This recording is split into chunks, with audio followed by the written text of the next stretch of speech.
Thank you guys for joining the webinar today. We are the MDI practice here at Kearney, and I've got a few of my colleagues here joining us today. We're excited to meet you all.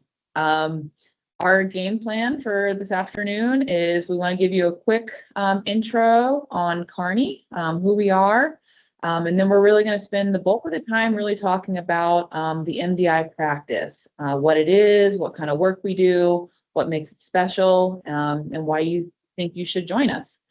And then we're going to wrap up with a few more details on how to apply, get some tips on how to be successful in the interview process. And then we want to save about 20 minutes at the end for Q&A. So if we don't cover what you're wondering about, get those questions prepared because we'll have a good time to ask everyone here questions.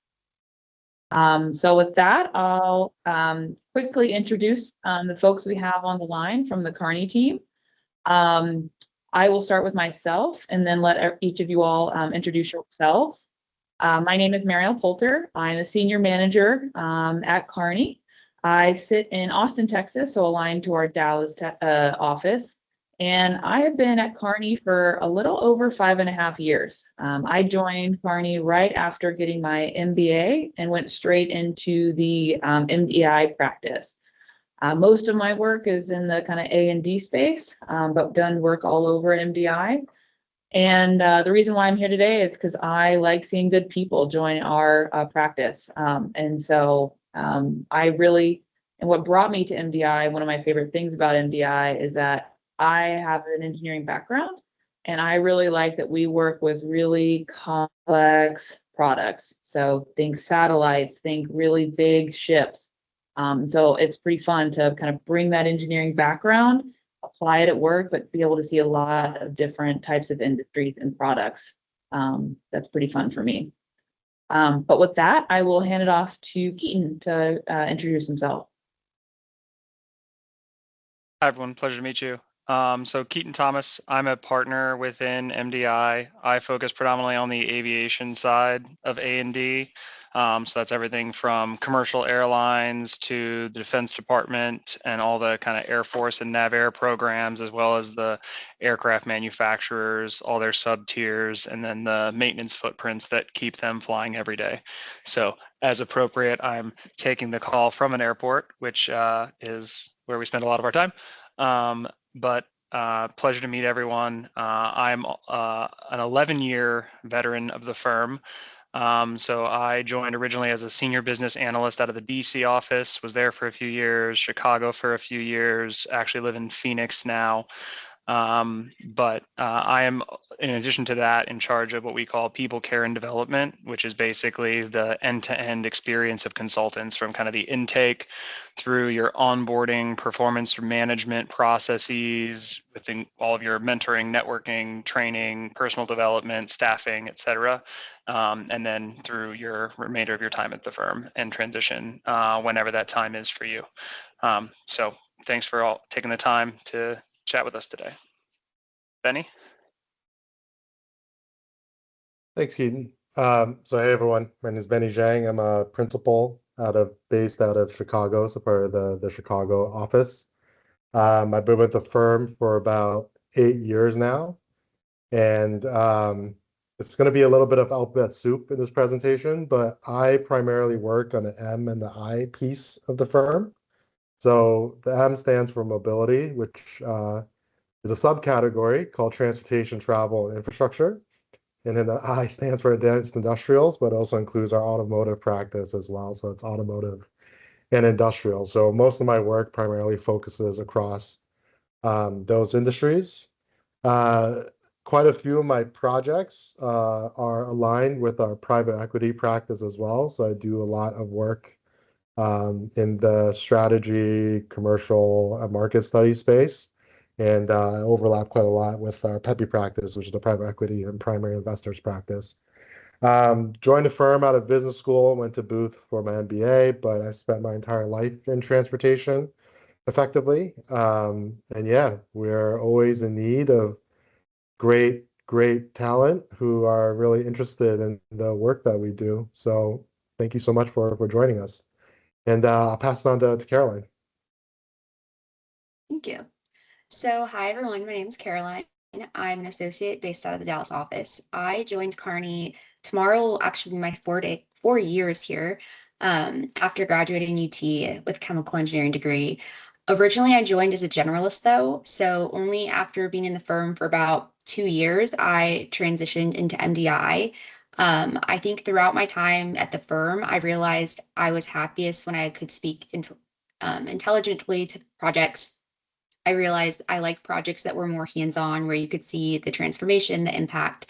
And that's ultimately what I love about the practice of MDI and what got me excited about it.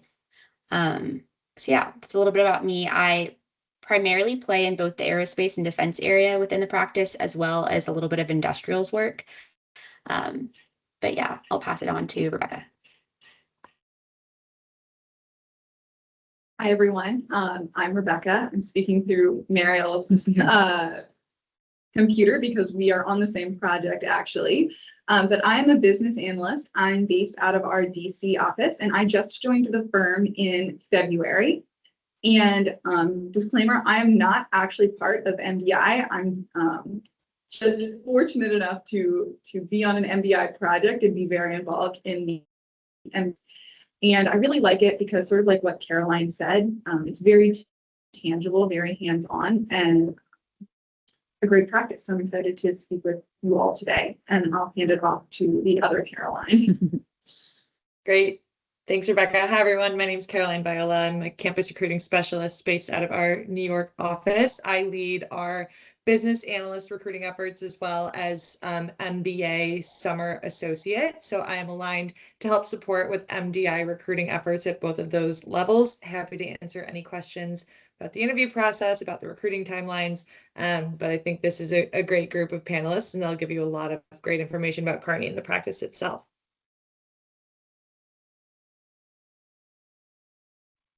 So before we dive into more about the MDI practice, we wanted to step back and think about what makes Kearney as a firm a little bit different. So I'm sure if you're sitting in this webinar, it means you're interested in consulting. So you're trying to figure out, which firm will I fit in best? And so we want to talk a little bit about what makes us different. And so here's, what we think really differentiates ourselves. And there's a couple on here that really resonate with me. One is that I really like our size. So to give you some perspective, all of Kearney is about 5,000 people, but within the US, MDI is about 80 people.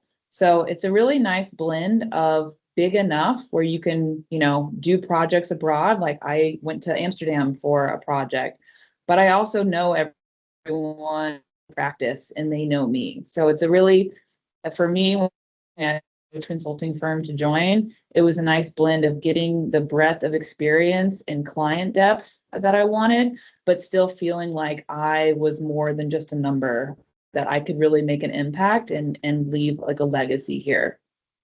I think the other thing for me that makes Kearney really different is the people. I think I have spent a lot of the time with the people on this phone, not in work, right? Doing project offsites or hanging out, outside of the conference room. And I really enjoyed that time. And it's really because people are very, in my experience, very down to earth, just want to do a good job, are very smart and, really part of a team. And so for me, that was really important because I don't mix well with people that are like competitive or really, and so that was really important to me, is to find people who are, themselves and very down to earth. I think the other things on here are, apprenticeship, right? Everything we learn in consulting is, based on your team and the people around you. And that's certainly true for myself, is that, I wouldn't be here without the people on this phone and their guidance. But just want to distinguish is, as you start to think about, where you want to fit in on the firm, when you talk to firms and talk to folks, do you mesh with the people? Is this where you want to spend, long days with? You want to make sure you like the people that you're talking with. All right, if we keep moving, a little bit more logistics about just Kearney in general. We have offices all over the US. We also have them globally. If you're interested, there are positions open globally.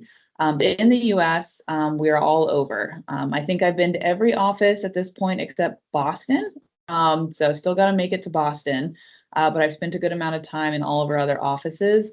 And when you think about where you would fit in, we do staffing based on location. So I'm in Texas, Rebecca's in DC, and we are both on a client in California, right? So it does not matter where you live. Obviously, I have a little bit shorter of a flight to California than Rebecca does these days.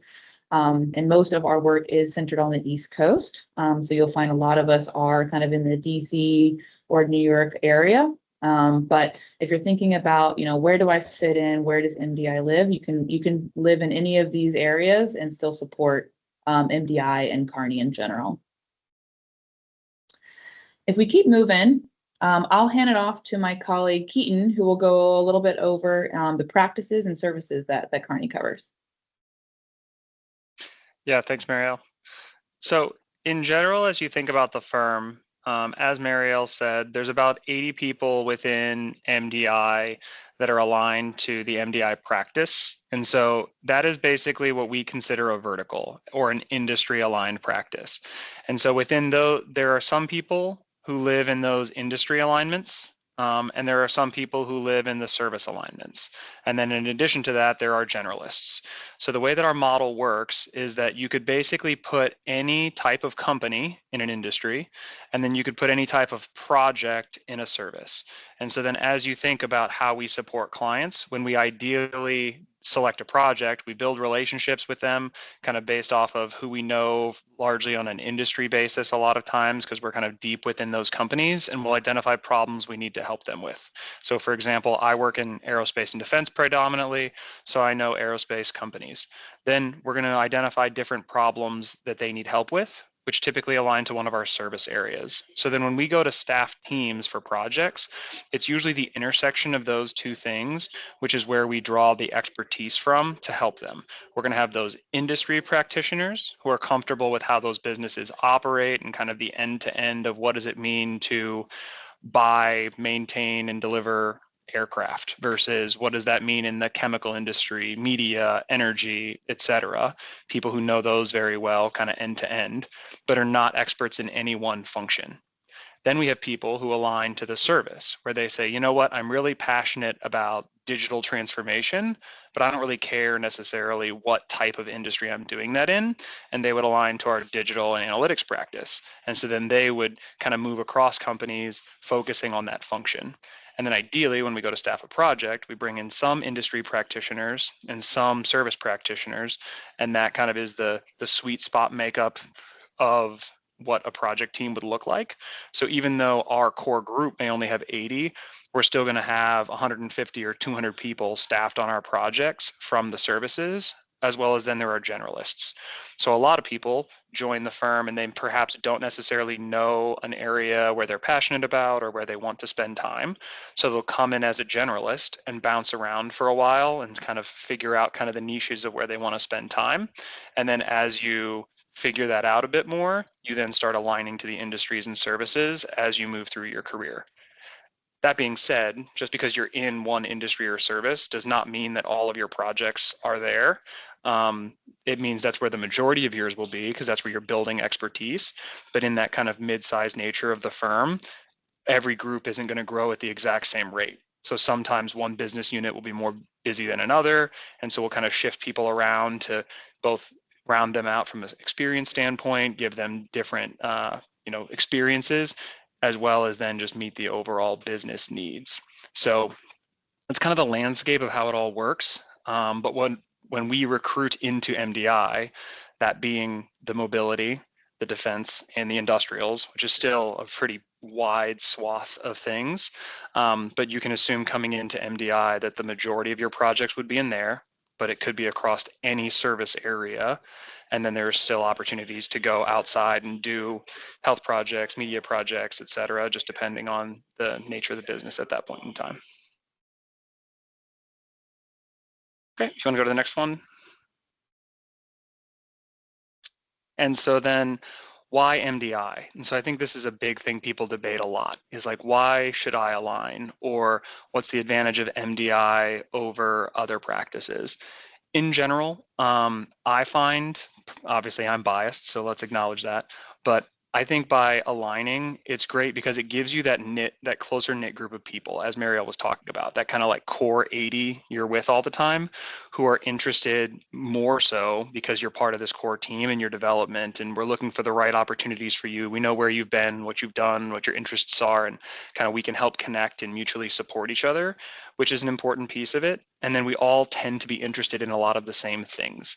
And so we tend to work in, these large asset type of industries, automotives, trucking, railways, airlines, ships, like kind of these larger heavy assets, which require really long-term planning, complex supply chains, detailed operations, these types of things. And you kind of get to apply some of those best practices from those across a number of different areas. And if you really think about it, a lot of those industries are the things that really keep our country and the world moving, because it's the big heavy logistics infrastructure. I mean, most everybody will get in a car on a daily basis, and especially as consultants, you'll be on a plane largely on a weekly basis. And so it's things that really are important to the overall kind of performance of the economy and the world. And it's obviously also an area of heavy growth. And so in today's world, as everybody's kind of seen, oil prices are on the rise, shipping internationally is, heavily disrupted due to geopolitical conflicts. And so there's a lot of different things happening, which make it a pretty dynamic environment. There's a lot of new startups in the area, which more overlap with private equity. So it's a pretty exciting place to be. And to that nature, we're dealing with, big decisions that impact on a global scale.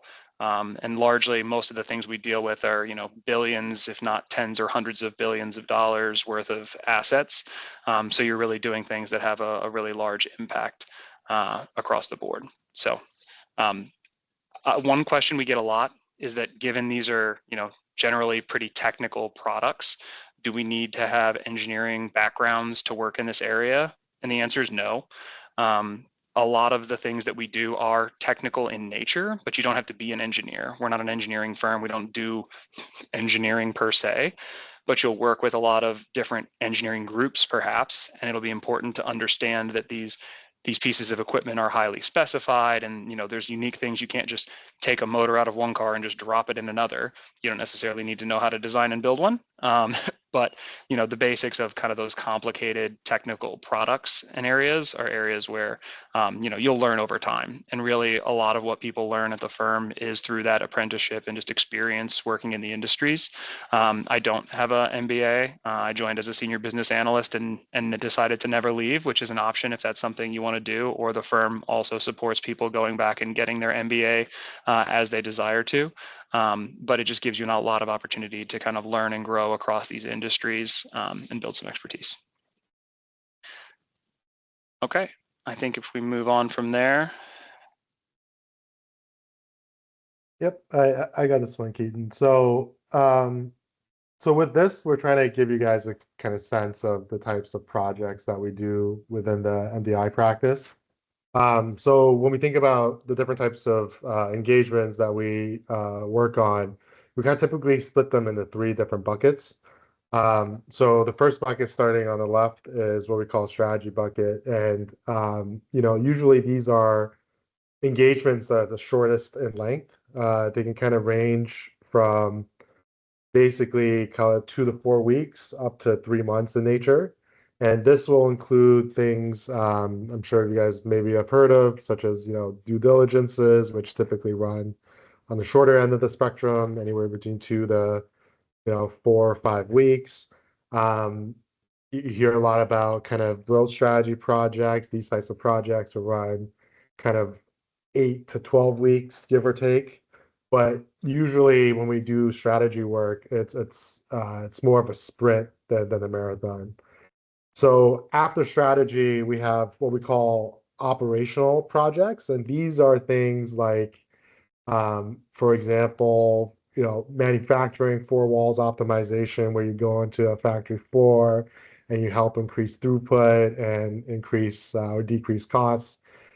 Can be things like procurement, where you're working with a company to source materials or services at a more effective rate. And these types of projects will usually last somewhere around 6 months to a year, just because there is a lens of kind of working closer with the client, with kind of the on-the-ground staff, et cetera. And then last but not least, you have what we call transformation projects. And these are kind of where we go into a company and do a complete, essentially, overhaul of the business processes and the way they do business in order to transform performance. And this can include, things like cost takeout, but it can also include things like mergers and acquisitions, where the actual kind of post-merger implementation process can take quite a while. And transformation projects will usually start around kind of the 1 year length time frame wise. So you can think about these as kind of a cascade in terms of length, but also in terms of how deep you'll actually go into a client's operations and then processes, and how deep you'll work with the people at the client site. So if we jump to the next one.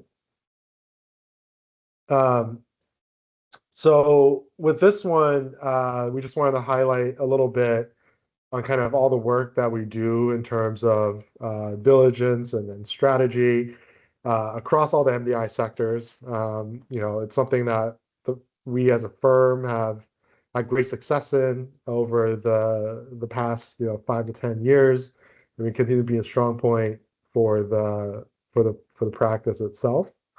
If you jump to the next one, Caroline, please. So on this one, we'll dive a little bit deeper into specific examples of projects, again, to try to give everyone a flavor of the types of work that we do.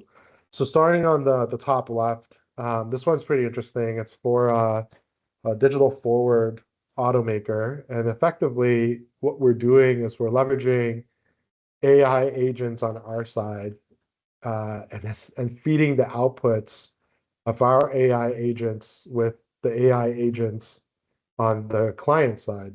So effectively, it's a cost takeout of the engineering processes to help them improve optimize the engineering at the auto manufacturer.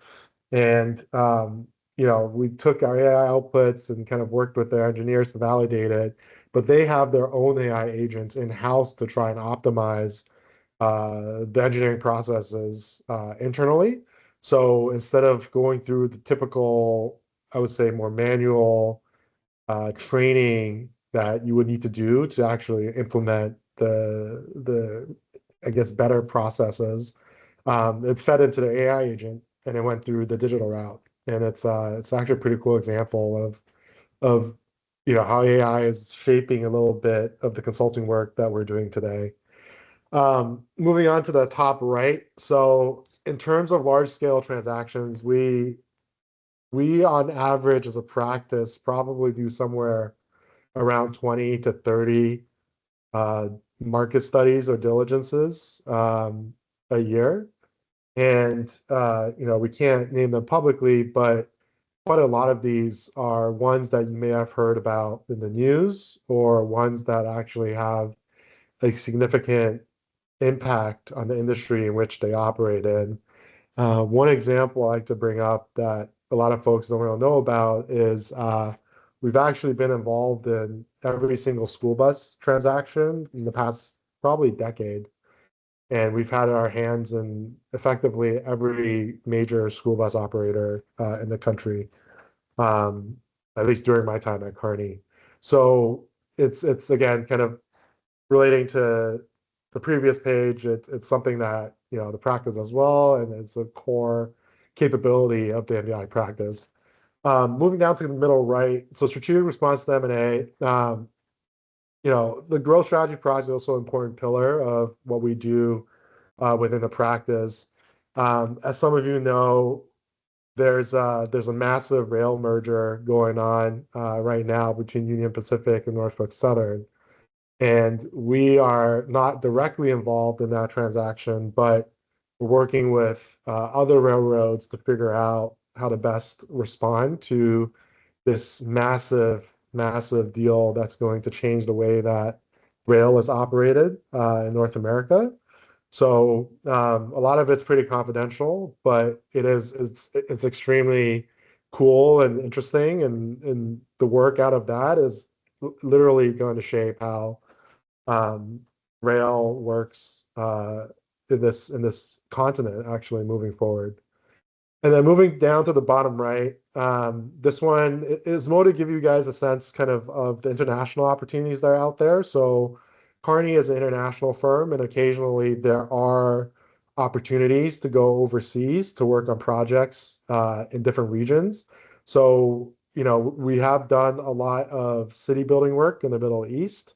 And this personal experience, I've spent a couple months working with our teams in Saudi Arabia and Dubai to essentially scope out a potential kind of new industrial city in the Kingdom of Saudi Arabia. So there is an international lens to this practice as well, and I'm sure other folks in this call have also worked with international colleagues from around the world. But it is just to give a flavoring of kind of the international nature of the firm, of the projects that we work on. And then I guess, Caroline, I'll pass on to you to talk about the train manufacturer. So the other work that we've done with trains, not just on the M&A side, is actually doing a four walls transformation of their facility. Prior to the project, I really didn't understand trains. I'm not a mechanical engineer by trade, didn't really know what I was getting into, but it ended up being one of my most favorite projects. And sometimes in the firm, you'll have partners that kind of give you little things that people put on their desks, but it was a train mock-up that our partner had made for us. But essentially there, I just felt like it was a really cool experience because we actually took before and after pictures of the facility itself, and it was night and day different. That project, we were actually able to save the facility, save people's jobs, because essentially business was so bad and operations were so bad and quality was so bad that they were at risk of being shut down. But throughout our project and our time there, we were able to partner to sometimes at the firm you get to work with specialty engineer firms. So we brought in a specialty engineer design firm that were the actual ones picking out the new equipment, changing the process, changing how the line flowed and the line set up in the actual facility. But our partnership with them was able to transform the operations of this locomotive remanufacturer. So really cool project. I'll pass it now to Mariel. Thanks, Caroline. One last project to give you guys a flavor is, you've heard Benny talk about AI, and it's certainly a common theme for a lot of our projects now. Our clients are trying to figure out how they can leverage AI to drive value. And a recent example is we went into an A&D supplier, and this is a arena where, they have generally been slower to adapt and a little bit slower to adapt new technology. But we were able to partner with them to design a few agents to help them design products faster. So we were able to build an agent that took kind of concepts and then mocked up, actual designs, market, and then did a feasibility study to actually build it. That could be run in hours instead of the month-long product development cycle that they had today. We also built a couple agents on that same project that helped them look at, okay, I have a designed product. How risky is this going to be? Right now, supply chains are very fragile and capacities are pretty constrained. So finding certain components like certain electronics are pretty scarce. And so we built an agent to basically review kind of all of the materials that go into a product and identify which ones are going to be really hard to secure and offer alternate design options for them. So this was able to de-risk their products in a rapid way. And so they're continuing to build out kind of their AI capabilities, but just another example that, these are the types of solutions we're bringing and partnering with our clients across all of these industries. Okay, so now that you guys have a sample of products, I do want to hand it over to Rebecca. She's a BA, and she's going to walk us through what a typical life looks like for a business analyst. Yeah, thank you, Mariel. So the exciting thing about working in consulting and being a business analyst is that every single week and every single day looks very different. And so this is just sort of an overview of what a week could look like. And so one of the things Mariel mentioned earlier was how Kearney is the perfect size. And it really is the perfect size for being a business analyst because, for example, on a Monday, we catch up with clients. I am on a large machine throughput improvement project. And so what that means is I spend a lot of my time on the manufacturing floor. Like I wear steel-toed boots, I wear safety goggles, and I go and I chat with the machinists. And so it's really exciting sort of as a BA to get to own these relationships with these machinists and get their feedback and carry that upwards. And then I will align with my manager, my partner, my principal, with Mariel on sort of what we're doing this week. On a Tuesday, maybe I will help run a meeting with all different levels. So maybe taking that feedback from the machinists from the shop floor to like a manager level, to a VP level, and sort of sharing upwards our findings.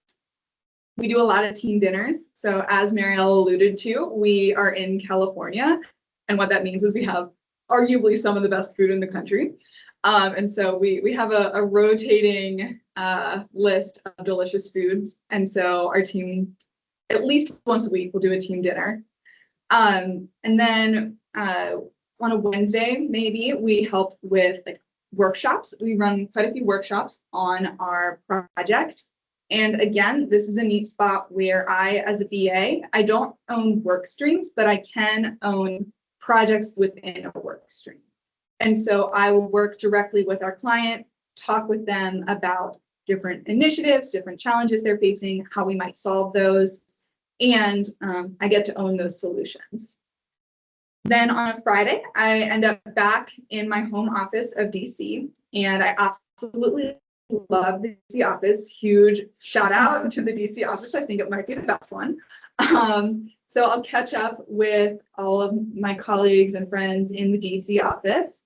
I'll chat maybe with my mentor. And if you aren't aware of the mentorship model at Kearney, you should definitely ask a question about it because we have a really great mentorship model. And then we'll do like service practice meetings, different practice meetings. So even though, like I mentioned, I am not part of MDI, I've been to, I think, every MDI all hands call since joining.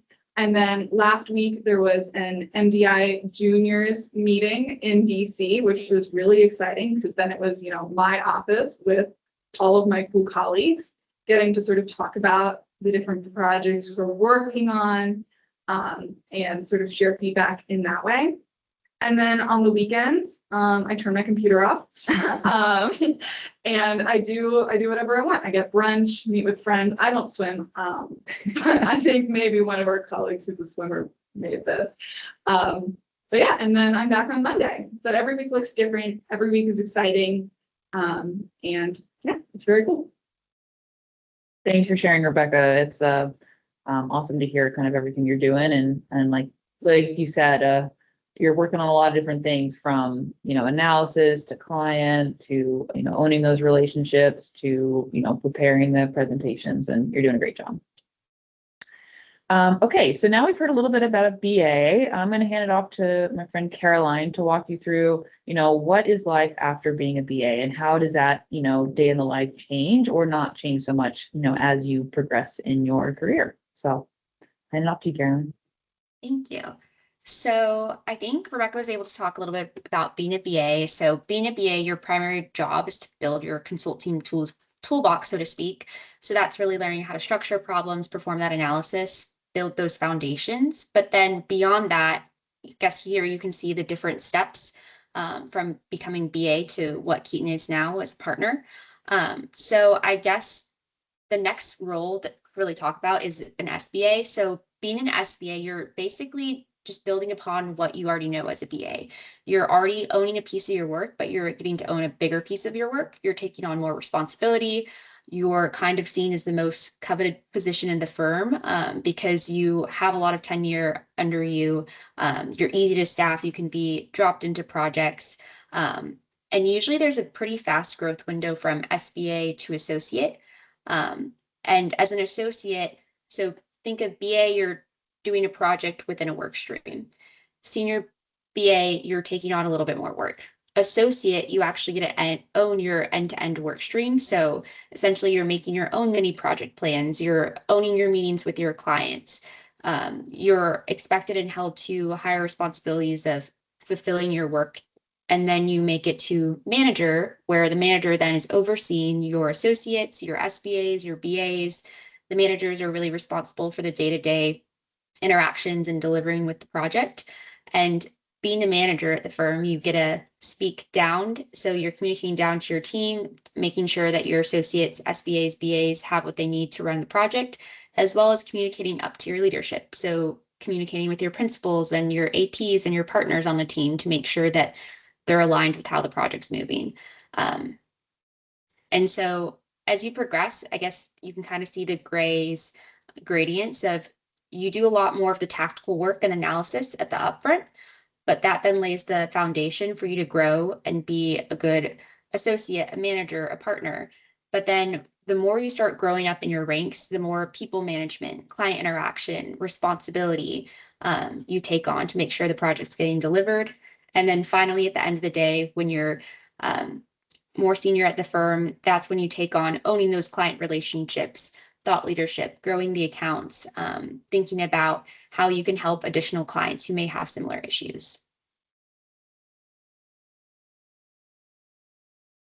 And now I will pass it on to Caroline. Great. Thanks, Caroline.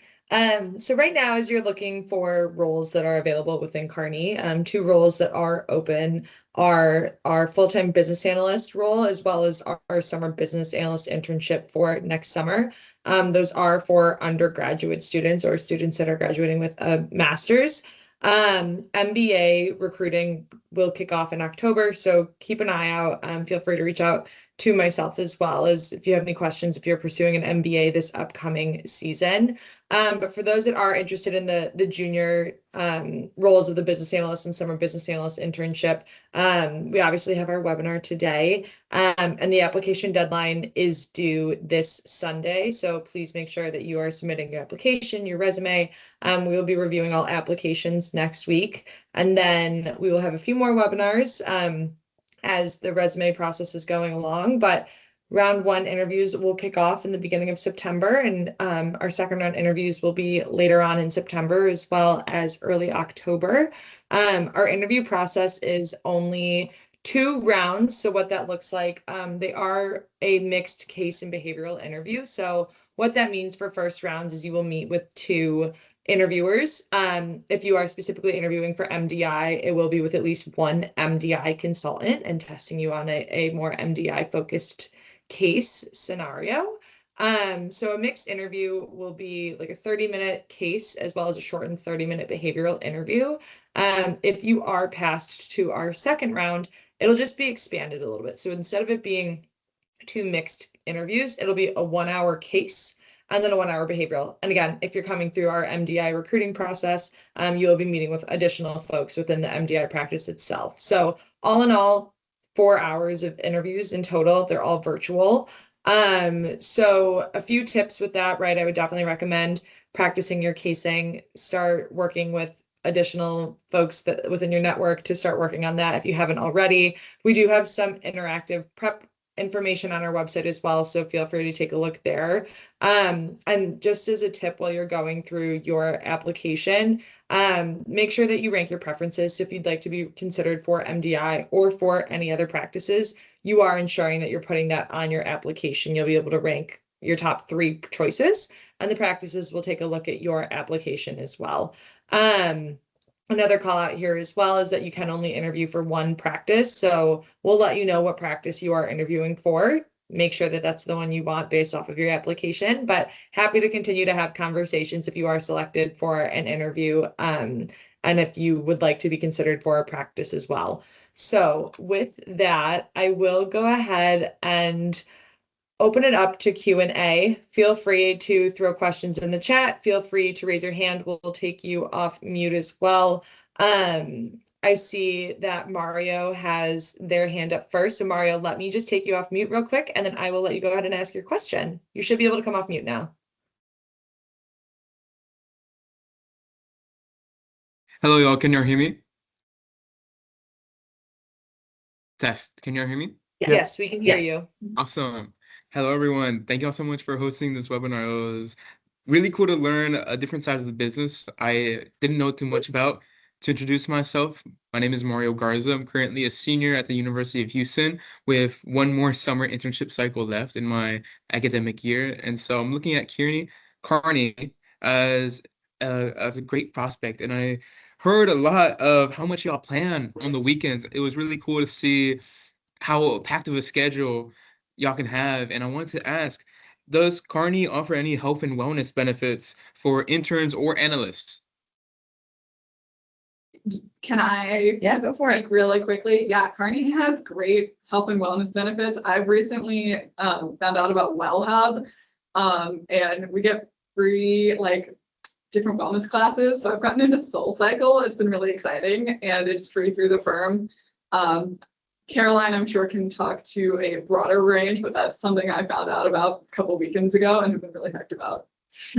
That's awesome. Yes. So full-time, you do receive full benefits, right? Health insurance, 401k. We offer profit sharing as well. For the summer internship, just because you're only here for 10 weeks, you are considered a full-time employee, so you don't receive those set benefits. But once you do come back full-time, our benefits are very, very well-rounded. So I'm happy to chat more of that. If you have any questions, feel free to email me and I can go into more detail there. Of course. Thank you. Jackson, it looks like we have you next. Feel free to come off mute. Awesome. Thank you guys so much. I really appreciate your time. So maybe this isn't the right forum to ask this, but I've kind of been like nerding out this whole presentation. I just kind of came from the aerospace and defense world in the Army, kind of as an end user of some of the products I'm sure you guys might have experience with. And my question was, what's a trend that's reshaping the industry, and like what problems are clients bringing to you now that they weren't bringing maybe 3 to 4 years ago? It can be like super high level. I don't know how much you can disclose, but I'm like super interested in some of that, like what you guys are working on. Benny, you want to take that one, or I'm happy to? I don't actually do much in aerospace, so maybe you guys know know better than I do. I can take that one. So I think the biggest trends, I think one is AI, of course. And then the other major trends is there's a lot more, federal pressure right now for speed. So historically, what we've seen in A&D is, a focus on, costs or quality. And that's where a lot of our focus have been. But more and more, the speed to production has been a focus. And so more and more of our work is how do we increase throughput? How can we be more inventive, and how we bring more supply online quicker? And so I would say those are kind of the two major things that pretty much across the board we're seeing. Also, supply chain risk management. So I think COVID kind of woke everyone up to that if you're not being very proactive with how you identify risks and manage those risks, you can get behind in your supply chain. So those are the couple key themes that I see are changing in the A&D space specifically. Thank you so much. I really appreciate that. Just super interesting. Thank you. Okay, Catherine, you are next. Hi, thank you so much for your time. My name is Catherine, and I'm a recent alum from Duke. A lot of you had talked about, having certain skill sets coming in and then kind of moving around and learning new things and kind of finding your niche within the firm.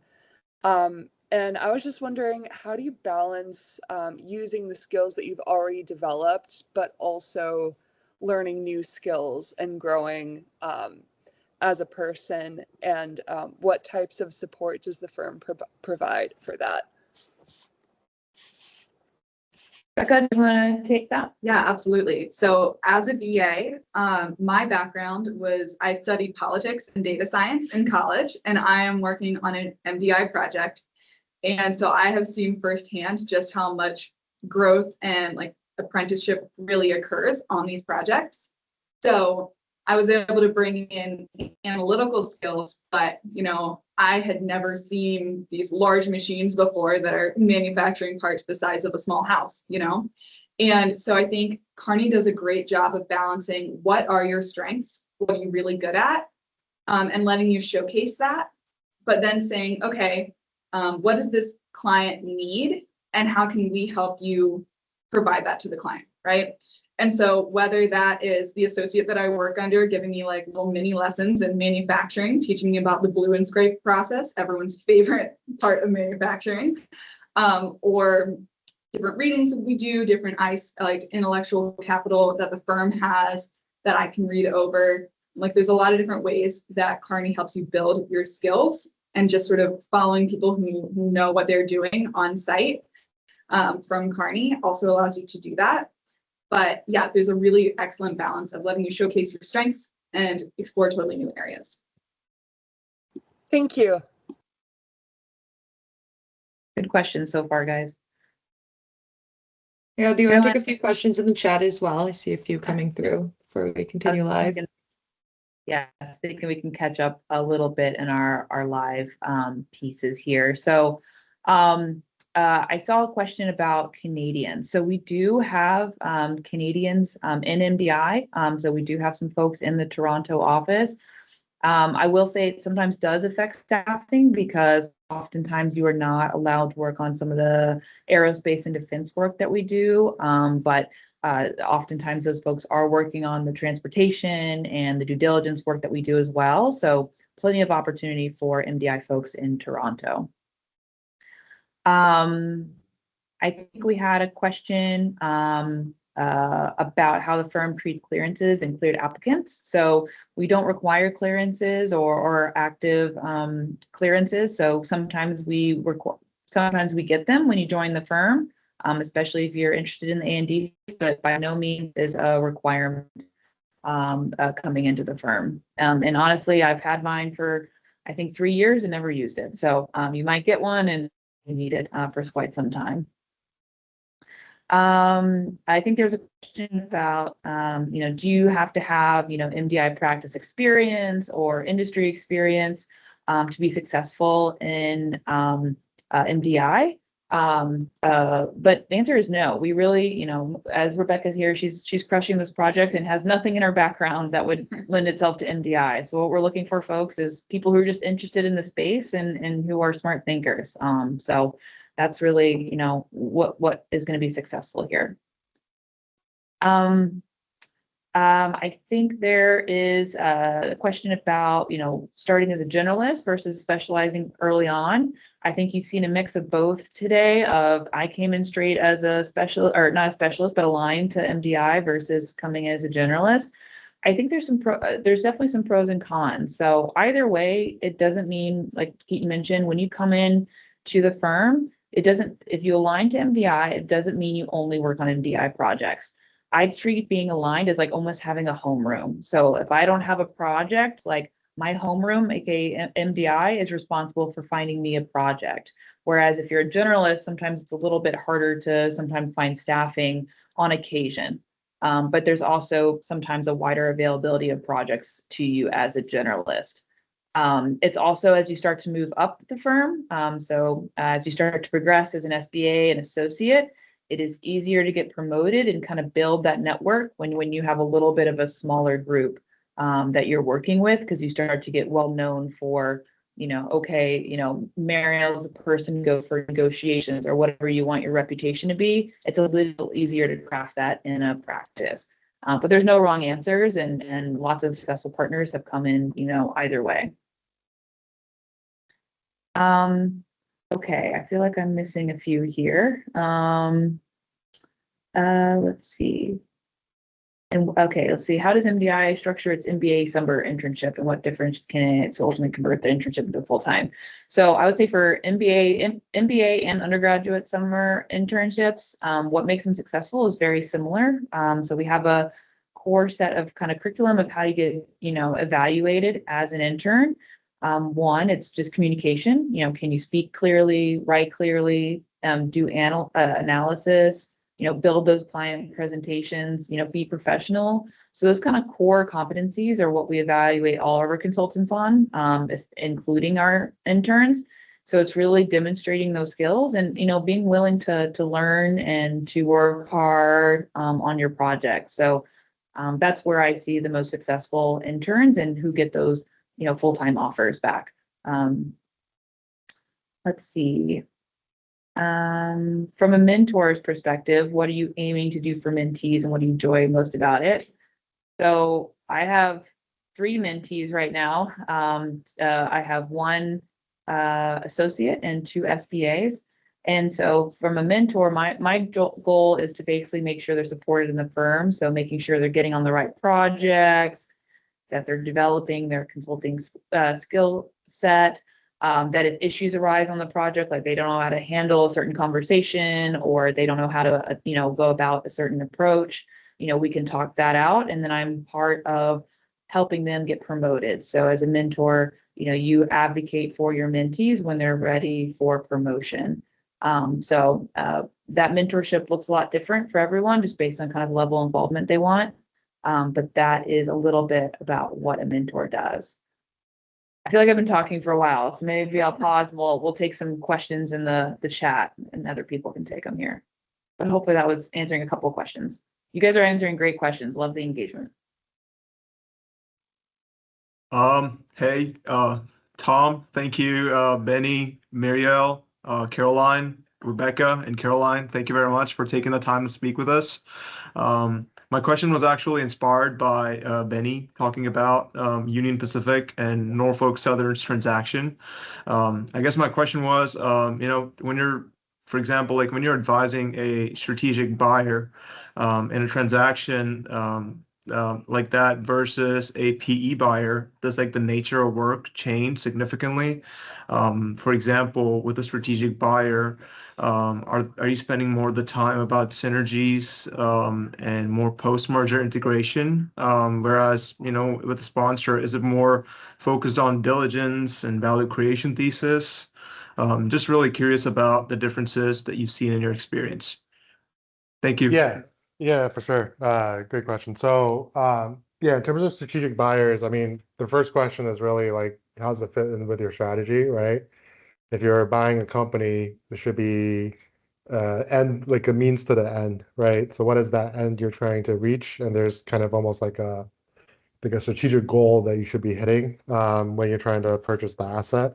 And yeah, to your point, it becomes a lot more synergy focused because they have to extract the value from the company that they're buying, again, to either meet strategic goals or financial goals or whatever it is. On the private equity side, typically, most private equity firms, they have like an investment thesis that they need to invest to. So that kind of already sorts out the first question of like why you're buying this asset. And it does become a little bit more of diligencing, more like in terms of like the market dynamics, how this company performs versus competitors, et cetera, et cetera.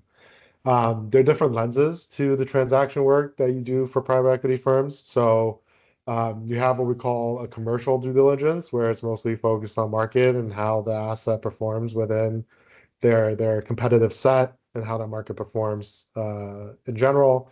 And then you have what's called the operational due diligence, and that's usually when the private equity firm has another asset in the same industry, and you're kind of evaluating synergies.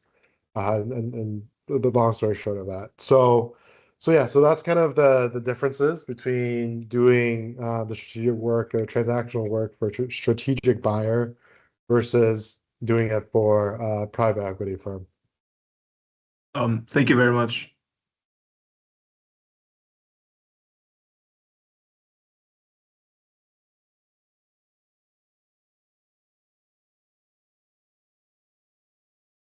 Hi, I'm James, first year MBA student at Vanderbilt. I worked in battery and automotive as an engineer, so I really love the MDI practice.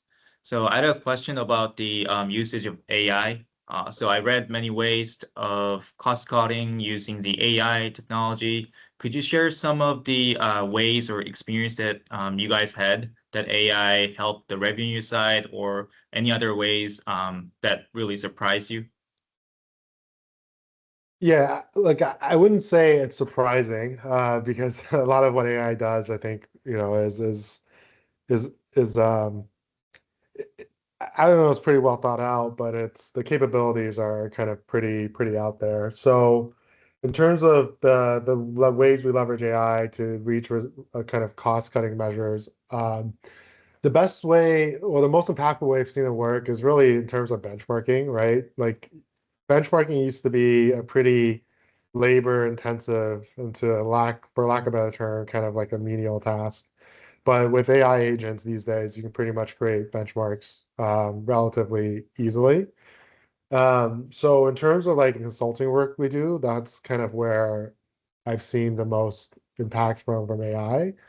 In terms of the actual kind of client side of processes, AI has done a lot to take out a lot of the engineering bureaucracy or paperwork that needs to happen throughout the engineering process, the kind of design, redesign, that whole piece of it. So at least on that front, we've seen a little bit of what AI can do to take out, I guess, unnecessary roadblocks and maybe unnecessary complications from the engineering process in terms of the actual client side of the house. But those are just kind of two quick examples of ways we've seen AI operate these days. Thank you, Benny.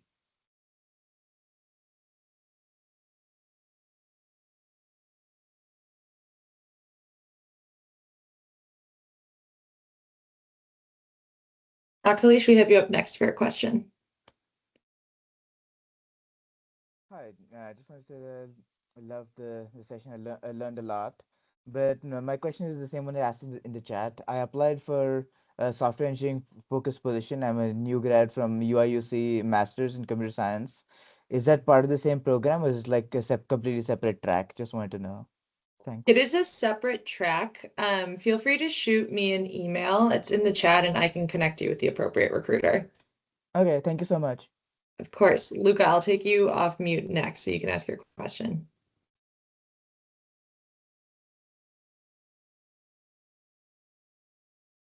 Okay, Luca, you should be all set to ask your question. Hi, I'm Luca. Thank you guys for hosting this. It was very informative. My question is primarily around how analysts get staffed on projects. I know that a lot of firms, like specifically like the big four firms, it becomes very difficult for analysts to get specific projects. So if they were a generalist and they wanted to experience like the MDI industry, how difficult would it be to be staffed on a project, and how difficult would it be to transition if you were in some other function at Kearney, at least based on your guys' experiences?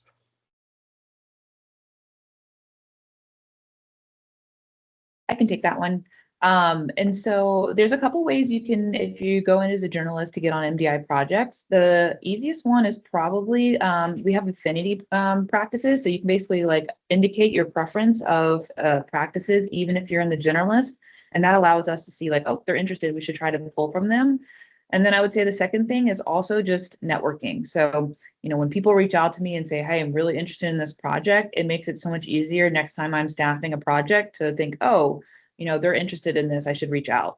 It's also a little bit easier when we're busy right now, because, we need everyone we can get on these projects. And so if you're interested, it's easy to get on. I think when we're a little bit slower, sometimes practices are a little bit more siloed, but right now we're all very busy. So I would say it's not a problem right now.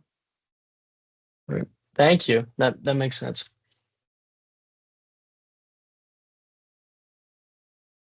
Okay, and I think we'll close out with Omara. Let me take you off mute as well, and you can go ahead and ask your question. Hey, my name is Meher Omara. Super glad to talk to you guys. Quick question. What work should a first year BA looking to do, and how could they add value, and what characteristics are you looking for? I think as a BA, a lot of your work, like Caroline mentioned at the start, is analysis. So getting really strong with your Excel skills is going to be the easiest way for you to jump into a project and immediately help out your team. So really refining kind of those Excel skills is really helpful. And then also your PowerPoint skills, which I would say most people do not have before coming in the firm, and that's okay. But those two things are what a lot of BAs do at the start. And then you can build kind of those other skills when you get here as well. Okay, just a follow-up question. Is there any LLMs you guys kind of strictly follow? I worked in healthcare and most of them kind of stuck to Copilot. Do you guys use Anthropic, or what other tools would you guys have? We basically have them all. So we've got an internal tool that lets you pick the model. So you can pick Gemini, Copilot, ChatGPT, Anthropic. So you can kind of pick the model that works best, and it's all tied to our internal IC. So you can kind of leverage not our internal materials. So you can leverage kind of the internet as well as kind of all of the goodness that we've developed over the years on our own projects. Okay, thank you so much. Great. Okay, we have one last hand up. Do you want to go for that? Yeah, go for it. Okay, perfect. Tyrone, I'm taking you off mute so you can ask your final question. Okay, thank you. My question is around if a candidate has experience that falls between two different levels, for example, the senior analyst or an associate, should we apply for both positions, or should we pick one and let the hiring manager determine, which is a better fit? I don't know, Caroline, if you have a preference. I would say I generally encourage folks to go on the lower end. As Caroline mentions, it's pretty quick to get promoted. So if you're kind of on the fence, you will likely be more successful in the long term, coming in at a slightly lower level, giving yourself a little runway so that you can really succeed. But if you're on the fence, Caroline, I don't know if we have official policy of applying to both. It's fine to apply to both if you're questioning it. If anything, you may just get like one rejection email and you may be considered for the other. The other thing too is with our recruiting team, like we'll take a look at your profile, and if we think you are overqualified for the one role, like we will let you know and have that conversation of you being eligible to be coming in at a different level if that is the case. Okay, thank you. That's helpful. Well, Caroline, maybe we can go to our last slide here, but really just want to thank you all for joining. I know we didn't get to everyone's questions. I think we do have another Kearney webinar later this week that's more generalist. So if there is more questions, I would welcome to have you guys join that. But we'll flash up the kind of application pages here for the position, and hope to see you all apply this week. Thanks again for joining.